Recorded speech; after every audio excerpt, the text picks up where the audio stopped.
Es hora de Noticias 45 Univisión. Solo a las 10. And they can make it any color. They can put material on it, whatever material they want, so that it turns out how they want it to look. Tonight, 3 men from Houston are more than thankful for a local organization that got them a prosthetic limb. The story up next.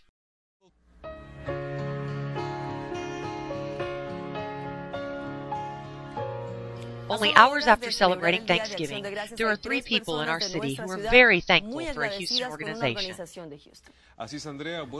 That's right, Andrea, and after suffering several years without one of their extremities, they will soon begin a new journey. Today, Mariah Corrales will tell us about how those limbs of love are a perfect gift this season.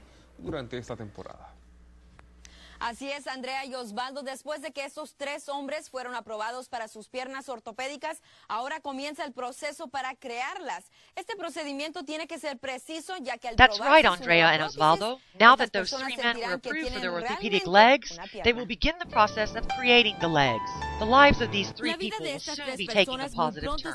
Having already been approved as candidates for prosthetic limbs, the measuring process is completed at the Limbs of Love office. Joe Hernandez will be receiving his right leg first, followed by 2 arms. Victor Maramon and Alejandro Osorio will also be receiving a prosthesis to replace the old ones that don't fit them anymore.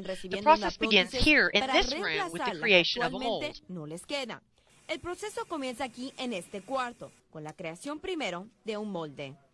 When we have the mold, we put the plaster on it. We cover it with plaster and it comes out like that. That's where the knee will go. Each detail on the cast has to be right. Using the measurements they took from the candidate's cut limb, they can shave down the plaster mold to achieve the exact shape, and slowly the final shape of the prosthesis emerges. What then happens, they heat up a special plastic that they'll use for the prosthetic leg. What they're doing here is they're taking a piece of plastic that was in the oven, and they're going to mold it over the plaster mold using suction. Every mold must be sealed, and there can't be any bubbles. If the plastic rips, they have to start again from the very beginning. So they cut it here where it's marked, and after that, this is how the prosthesis looks. Up to this point, the prosthesis is considered to be just a model, since it will have to be tried on the patient to see if it fits them properly. The final product includes the socket, a rigid frame, and the foot. If all goes well, the model is subjected to the cosmetic process. The chemicals are mixed, and they are placed in a tube distributed uniformly. No hay mucho margen porque lo queremos hacer bien y tiene que ser fuerte y no puede tener un lugar. There isn't much margin of error because we want it to do it well, and it has to be strong. You can't have a weak spot. It can't be thicker in one part and thinner in the other. It has to be even. And they can make it any color.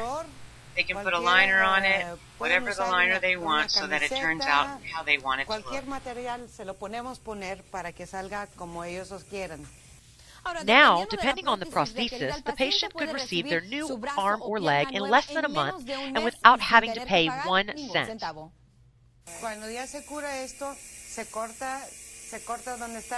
they do that, they cut where the lines are and they attach the knee and foot parts, and then it's all ready to give to the client. This is the final product, and though the process seems simple, every step has its nuances and each screw has its purpose. The prostheses vary depending on the person. For example, if a person likes to do sports, a special prosthesis is created for those activities. If there is one type of shoe in particular that you like to wear, that is also possible. For these 3 men, this gift of life arrives precisely during a special season of thanks.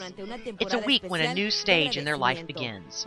We hope that in the coming weeks, these 3 men will receive their finished prostheses and can then begin the process of rehabilitation.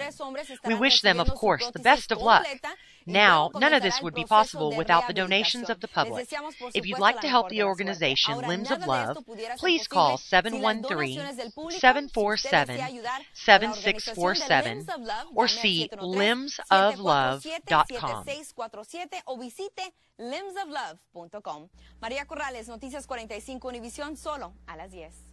A huge endeavor for this organization, and how incredible that they can walk once again. That's right, but I want to reiterate, Andrea, that this wouldn't be possible without the help of people like you all at home who have the good fortune and the blessing of having every part of their body.